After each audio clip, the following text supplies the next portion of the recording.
Alright guys, welcome to Formula 1 news. The drama continues behind the scenes at Red Bull, with Max Verstappen's father sending another scathing remark the way of Christian Horner after the most recent Singapore Grand Prix. The rumours are therefore continuing to swirl. If Max Verstappen's winless streak doesn't come to an end quickly, and if Red Bull can't turn their form around completely given the dominance of Lando Norris in Singapore, Max will be departing that organisation and going to either Toto Wolff's Mercedes or potentially to Aston Martin. Very much interested in your thoughts in the comments below. Hit the like button if you enjoy. Subscribe if you're new. As always, this of course a picture from the Bahrain Grand Prix at the start of the season when these rumours around Max to Mercedes began to emerge. We've got plenty else to talk about on the day as well. Just quickly to mention, these are the next 4 rounds of Grand Prix racing. It's triple header to close out the season. We go Austin in a couple of weeks time. After Austin, of course, is Mexico. After that is Brazil. So pretty good triple header. More traditional circuits in some way. Mexico is, pretty unorthodox, very high altitude, strange track in many ways in my opinion. But Austin and Brazil, they're quality racing circuits. Everyone knows that. And they are circuits where Red Bull have been rather good over the last few years. And McLaren, given they've got the fastest car most consistently across all track types, should be pretty damn good this year. Of course, the scene of Mercedes win, let's not forget, in 2022, where they had the 1-2 with Russell and Hamilton back then. Then we go to Las Vegas, so very different style of circuit. At the start of the second triple header from the end of November, going at Las Vegas, Qatar, Abu Dhabi. Those are your final 6 rounds of the season, and a few of them have sprint races thrown in for good measure as well. Max understandably is like, what are you doing? Why is the calendar like this? We had the summer break where the teams are mandated to shut down and not go in the office because otherwise they just work relentlessly. So basically the teams have to be told, like, you can't work over Christmas, you can't work over the summer break, apart from that, do what you want. This break though is not a summer break, it's the second summer break, and the teams can work absolutely flat out through it, as of course they will be doing. But Max is like, why do we have this big break, and then why is it back-to-back triple headers? Doesn't seem very sustainable to me, and also it's tough for the drivers and the teams and all those other factors as well making that work. Austin though is next up. They will bring Ferrari an upgrade for that Grand Prix, as will basically every single team, because there's 3 weeks off. Austin is usually a track where teams target upgrades anyway towards the end of the season, and the teams have stuff to prepare. Red Bull will bring big upgrades, that's at least what they say. McLaren have a few parts in the works. Mercedes have something quite substantial in the works. Ferrari say they've got something relatively minor. They brought a new front wing to Singapore that I think was initially targeted for Austin, but they were able to bring it 1 race weekend earlier than planned, so they don't have as much to bring to Austin, but they think their front wing works in Singapore. It's just their Saturday was atrocious, and we saw it on Friday, we saw it on Sunday. They're pretty damn strong, especially in the final stint. Leclerc was very good indeed, but it wasn't enough in the end to really give a decent performance. Quickly on the driver market, because a few interesting developments here. Firstly, on Valtteri Bottas, there are rumours that yes, he will be staying at Sauber in 2025, and they've kind of, well, the Colapinto possibility or the Bortoleto possibility are now lowering in likelihood, and I'd love Bottas to stay on the grid, and I hope that he does, but I do get what Luke Jones says in the replies, and I feel like my perspective now is kind of more shifting in this direction, that if the Sauber is going to be bad anyway, then maybe it makes sense to put somebody else in the car, because as is said here, Bottas will get a 1-year extension, he will stay at the table, but for 2026, are they going to keep both Bottas and Hülkenberg again? Seems pretty unlikely unless Bottas does a really good job. They're going to want to keep Hülkenberg alongside, Audi because he's a German driver. That makes sense. So I guess Bottas would have the chance to try and beat Hülkenberg over a season. And if he can do that, maybe they're going to keep him around as well as Hülkenberg. But of course, there are other exciting options as well, given what Behm and Colapinto, among others, have done, joining the grid over the last few rounds and potentially going into next season as well. If the Sauber was going to be the 6th or 7th fastest car next year, then sure, I think this makes sense. If the Sauber is going to be the worst car on the grid again, which it may well be, let's be honest, and Audi have a real job on their hands to turn that team around over the next few years, then maybe it makes more sense to put somebody else in the car. But intrigued to your thoughts as ever in the comment section below. The other big driver market rumour of the day is around Sergio Perez. We saw this from Joe Sayward the other day, that he'd heard that Perez and Red Bull had potentially planned something to announce his retirement retirement at the Mexican Grand Prix. Let's not forget, we heard about this last season. It never happened. So rumours emerging this season that he's going to do the same thing,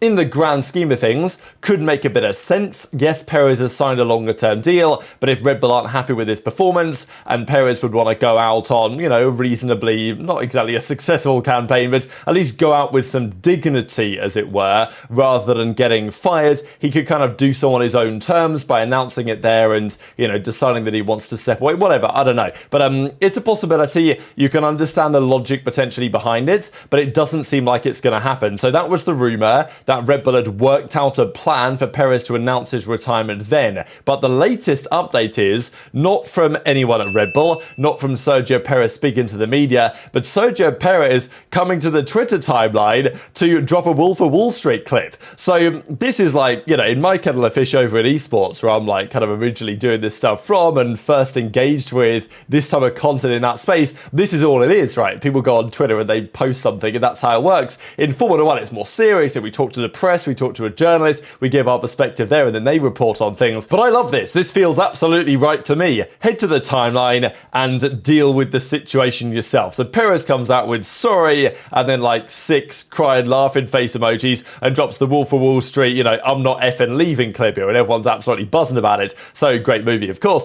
But yeah, so Perez is absolutely denying. At least, what else is he talking about, right? He's obviously talking about these retirement rumours, and he's saying, yeah, I ain't going anywhere. So of course he's not going anywhere from his own perspective. Of course, there will be some questions, and maybe you could understand it, but it's interesting on whether Red Bull might have a different perspective, right? So let's say Perez is saying, I am not going anywhere, but have Red Bull decided differently? I don't know.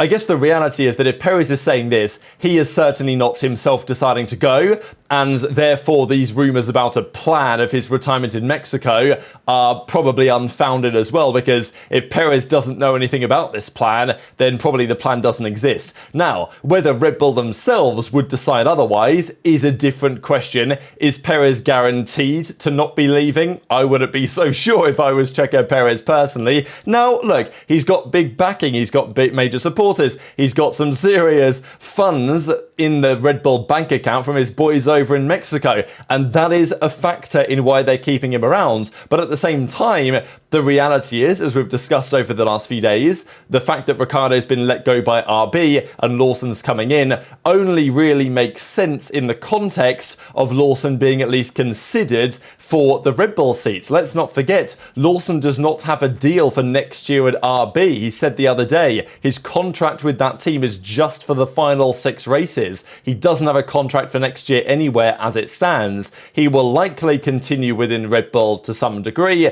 The question is that going to be at RB or is it going to be at Red Bull Racing? That is something that you've got to keep in mind, right? So yeah, Perez is going to say, I ain't leaving, the rumours aren't true, and like, I'm sure that's true and fair enough, but it doesn't necessarily prevent Red Bull from either changing their mind or deciding that something is going to happen, which it could well still do. I know that there's been this going around over the last few days about, whether Piastri could end up at Red Bull at some point. I've said that it definitely is a plausible possibility. Whether it's going to happen in the immediate term, unlikely, but 26, 27, I definitely think there's a possibility there, especially if Verstappen does not stay around at Red Bull. And this has been the big rumour of the last couple of, months really, ever since March, February, when the Horner stuff was happening. We were like, well, yes, clearly the Horner situation is problematic, but at the end of the day, the car is still a rocket ship, so why would he leave? And that's what Toto said too. Fast forward a few months, the car is clearly no longer the rocket ship. There is another rocket ship that has taken to the head of the field right now in the form of the MCL38. So the question then is, where does Max go now if he does want to depart Red Bull? And Max has been quite, clear, as he often is, on what he's going to do. He basically says, look, I've got the deal with Red Bull. If I make a decision to go elsewhere, that will be my last decision. Like, I will either stay at Red Bull until the end of my career, or I will go to one other team and I will race there for a while and then I'll leave. And Max obviously may well just leave. I mean, it's possible. He doesn't like what's going on with the FIA right now. But Jos Verstappen is and always will be a close kind of partner with Max in terms of what decisions they make. You can talk about whether that's good or a bad thing or whatever, but it is the way that it is with Max and Jos, with their relationship, that Jos will always be alongside Max, and I highly doubt that Max would ever change anything about that dynamic. Jos has his own opinions, as we know full well, and he is not the biggest fan of Christian Horner, as we know full well. He said a few months ago that if things stay as they are with Horner in charge, and if he doesn't get fired after the whole scandal, the team will, I think he said, implode, or I think he said explode. But and to be fair, we started to see that. Newey departed, Wheatley's departed, this their head of strategy as well, what was his name? Will Courtenay's departed as well. So, you know, was Jos right? I mean, quite possibly, yes. And Jos decided to follow this up over what happened during the Singapore Grand Prix weekend, right? So it was an interesting race weekend, really, for Red Bull. They did better than maybe they thought in some respects, right? Verstappen was second and quite comfortably second in the end, ahead of Oscar Piastri. Norris could have thrown away the win of his own volition by binning it in the wall, but he didn't, and Verstappen did a great job in qualifying, which was especially important, and then locked in second place to not lose too many points in the championship overall. The concern is, though, for Red Bull that they just don't understand why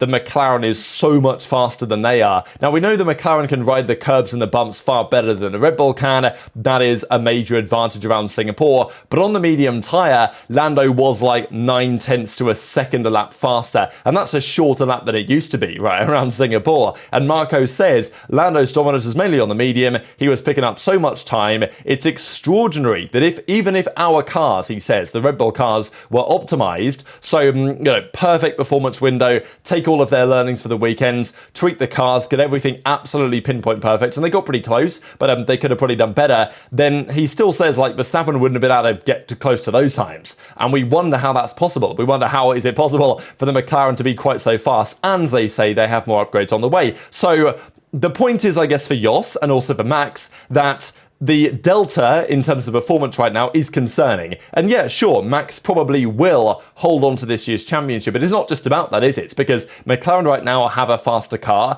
They have had for quite some time. Their car is more consistent across multiple different track types. Their car does not struggle to get into the ideal operating window anywhere near as much as the Red Bull does. And, you know, the Ferraris are sometimes faster than Red Bull, same with the Mercedes, depending on the weekend. So Red Bull, yeah, they might win the drivers this year based on their early season dominance, but that's not good enough, right? Like, next year is important, 2026 is very important. If the confidence isn't there that they either know why they have such a deficit or that they can't resolve it, then there will be serious issues. So any, shall we say, joking around from Horner or the team in general will not be considered especially fondly by the Verstappens. Certainly not Jos Verstappen, who hates Christian Horner, to our understanding. And this is when it's quite interesting. So after the Singapore Grand Prix weekends, Horner gave credit to the guys back at the factory in the simulator on Friday night, because they tried a setup on the Friday. It was terrible. They overnight, it's the same with Mercedes, right? When they have a tough Friday and Mick Schumacher, the poor lad back at the factory, is put it in the laps, and Anthony Davidson, I think, also works on them, or at least used to. Stuff like this, sim drivers putting in the work on the sim to try and play around with the setup, try some new things, and hopefully find something that works a little bit better. And Sebastian Buemi, former Toro Rosso driver several years ago now, is part of that program.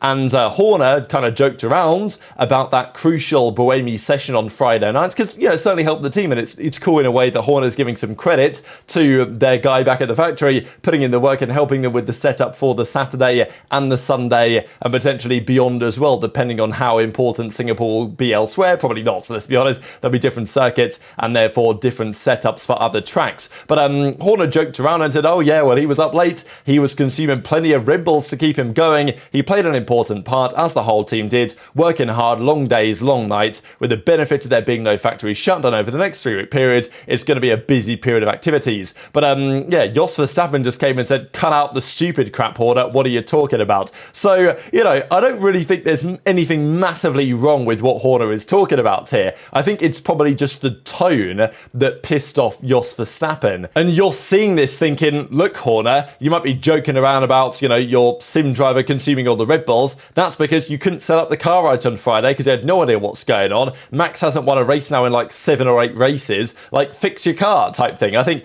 given the dominance that Verstappen has had over this entire championship over the last couple of years, and the fact that Red Bull are now, able to get podiums, but not race wins as it stands, even with a driver the likes of Max Verstappen, Jos is probably understandably, a bit fed up with the situation, right? And is trying to make it clear that he does not like the way that Christian Horner is currently operating, and he even made it clear not long ago that, Horner's got to fix up and fast, otherwise I'm out of here. And if Jos is out of it, well, it doesn't really work like that, but Jos and Max are obviously very close, and if Max is convinced by Jos that it's time to go, and if Max is understandably going to have that opinion, given what could well be proposed elsewhere, then it may well happen, right? And we know that Marco is in that camp too, and even Marco is very blunt on this now several weeks ago, pretty much this time last month, where he made it very clear that, Jos Verstappen is, well, I think he said more of a fan of Toto Wolff than he is of Christian Horner, but effectively, Jos is closer to Toto than he is to Christian, which shouldn't be much of a surprise, but it is nonetheless important,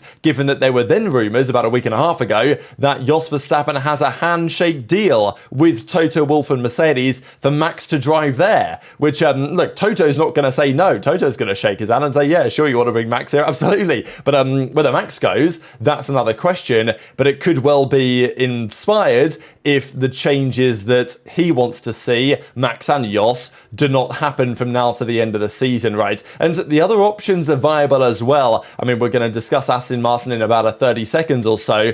Before we get to that, though, Jos also was kind of doubling down on the FIA problem, right? The fact that they're telling Max to stop swearing, he wasn't happy about it, the drivers aren't happy about it, drivers in other series covered by the FIA, they're not happy about it, and Jos says it's ridiculous that this happens, and, there's been discussions as well, maybe he just leaves the sport entirely, but if he does stay around, Aston Martin is a viable option, and I think especially for reasons such as this, here's Alonso on his couple of week break, driving his Aston Martin Valkyrie, and it's one of those cars where it gives you the option, right? If you're Max, you love driving anything under the sun, basically, the option is there to get involved in hypercar projects, get involved in supercar projects with Aston Martin, and with Adrian Newey, and with Fernando Alonso. That is a pretty compelling possibility, it's got to be said. But fascinated to hear your thoughts on all of this stuff in the comment section below. Hit the like button if you enjoyed, subscribe if you're new, take care, and I'll see you next time.